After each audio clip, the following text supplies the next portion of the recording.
When three nations came together in 2018 to win the right to host the 2026 World Cup, it was presented as a statement of continental unity. The United States, Canada, and Mexico, three neighbors, one tournament, 104 matches spread across 16 cities from Vancouver in the north to Monterrey in the south. The promotional language was unmistakably optimistic. The most expansive World Cup in history. The most inclusive, a celebration of football across an entire continent. Three flags, one shared ambition. The image that accompanied the bid was of solidarity. Three federations, three governments, and the world's most powerful football competition all pointing in the same direction. That image looks considerably more complicated from where we stand now, with the tournament already underway. Because what has unfolded in the months between the bid's success and the opening whistle is a story in which the three co-hosts have each had to manage their own version of the same pressure, and in which Canada and Mexico have, in different ways and for different reasons, ended up filling spaces that the United States either could not or would not occupy. The relationship between the three hosts hasn't collapsed. The logistics are functioning, but the character of this co-hosting arrangement has shifted in ways that no one who watched that 2018 announcement would quite have anticipated. Start with Mexico, because Mexico's story began with genuine alarm. On the 22nd of February this year, the Mexican military launched an operation that resulted in the death of the country's most wanted cartel leader, the head of the Jalisco New Generation cartel, whose influence extended across multiple states, including Jalisco, home to Guadalajara. The operation succeeded, but its consequences were immediate and violent. Cartel members responded by burning vehicles and blocking roads across nearly a dozen states. Gunfire was reported in residential areas close to Guadalajara's World Cup stadium. 4 domestic football matches in the Jalisco region were postponed. A diving competition scheduled as part of the tournament's supporting events in a Guadalajara suburb was canceled on security grounds. The images that circulated were not ones any host city wants associated with a global sporting tournament. A drone view of the Akron Stadium, one of the World Cup venues, with security cordons around it while violence was reported nearby. Residents describing 2 days of staying inside waiting for the streets to return to normal. A restaurant owner who had lived near the stadium for decades saying simply that he didn't think Guadalajara should be hosting the World Cup given everything happening around it. Those aren't fringe voices. They're the voices of people who live in the city and know it better than any promotional brochure does. Mexico's president responded with firmness and public confidence. She said there was no risk for fans traveling to the country for the tournament. She said all guarantees for safety were in place. She traveled personally to Jalisco to stand alongside her security cabinet and deliver a message of reassurance to the state's residents. The head of Mexico's World Cup security coordination was specific, a combined force of 20,000 military personnel, including National Guard troops, 55,000 police officers and private security providers, totaling just under 100,000 personnel deployed across the tournament period. FIFA's president called the Mexican president, told her he had full confidence in Mexico as a host, and said he looked forward to the country staging all its scheduled matches. She said he had assured her the World Cup would go ahead in Mexico and that a FIFA team would visit specifically to review security arrangements. What happened in the weeks that followed was, in most respects, exactly what experienced observers of Mexico would have predicted. The streets of Guadalajara returned to normal. Businesses reopened. Workers resumed preparations at the stadium. The football community in Jalisco did what football communities do. It got on with it. Security experts who study organized crime in Mexico pointed out that cartels have their own reasons for wanting stability during a major international event. Crimes against tourists are not in their interests. The tourist economy benefits them too. The operational logic of a major cartel is not served by international attention of the kind that violence during a World Cup would generate. That assessment turned out to be accurate. Reports emerged that cartel leadership in both Jalisco and Nuevo León, the state containing Monterrey, had issued instructions to operatives to avoid violence during the tournament period, with the specific concern that bloodshed could trigger a response from outside the country that would be even more damaging to their operations.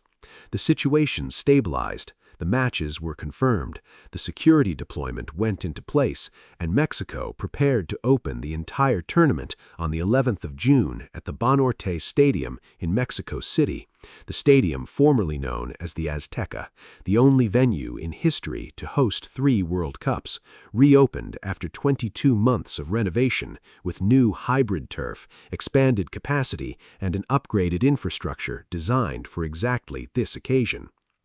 But Mexico's role in this tournament didn't end with managing its own host city preparations. It extended in a way that no one had planned for and that carries genuine historical significance into the question of Iran.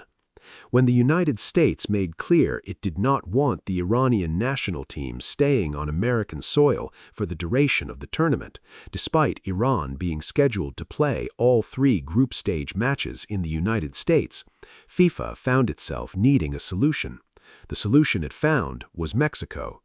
The federation's president confirmed that a FIFA representative had simply asked whether Iran could base themselves in Tijuana. Mexico's answer was straightforward and immediate. Yes, no problem. We have no issue with that.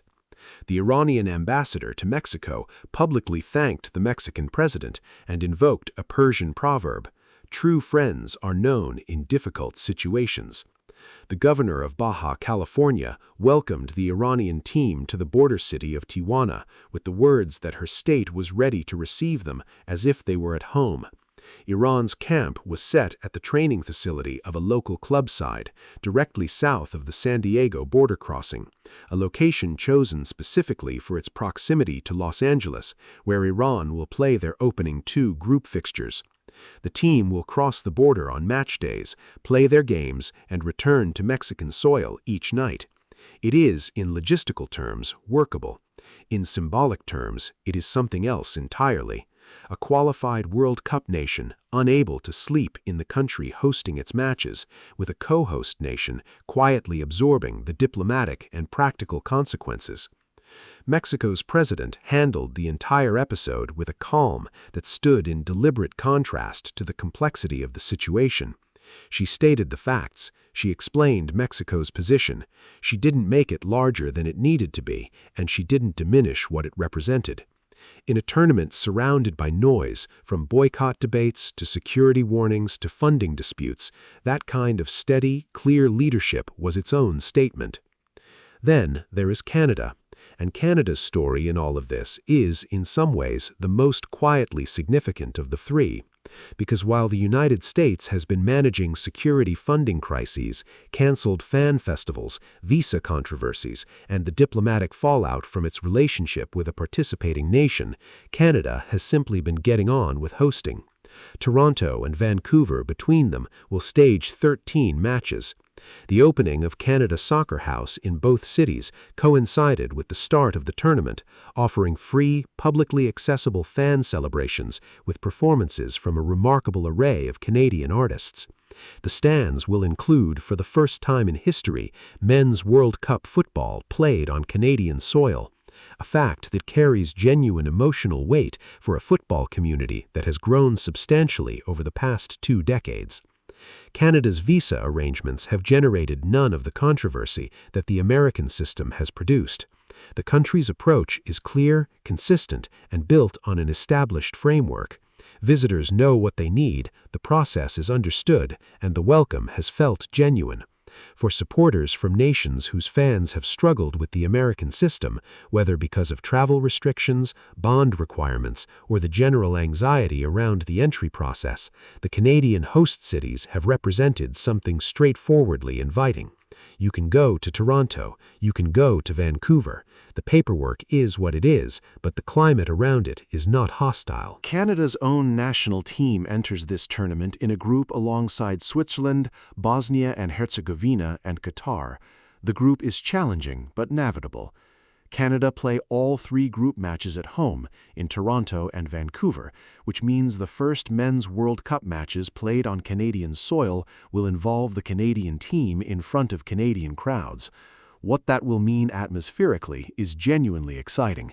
Football has grown faster in Canada over the past decade than in almost any other established footballing nation, partly through the emergence of a generation of genuinely elite players, and partly through a cultural shift that has made the sport central to the country's identity in ways it simply wasn't 20 years ago.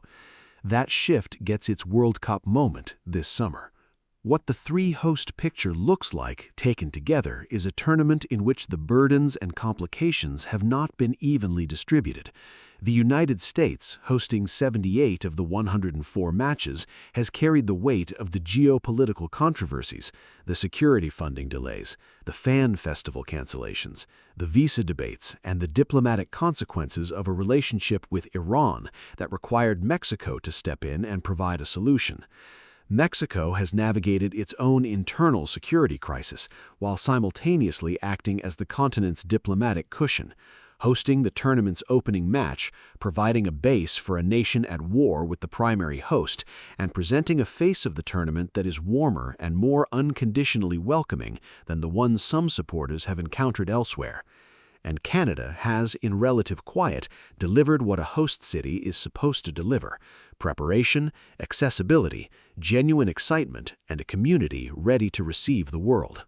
None of this means the United States hasn't delivered.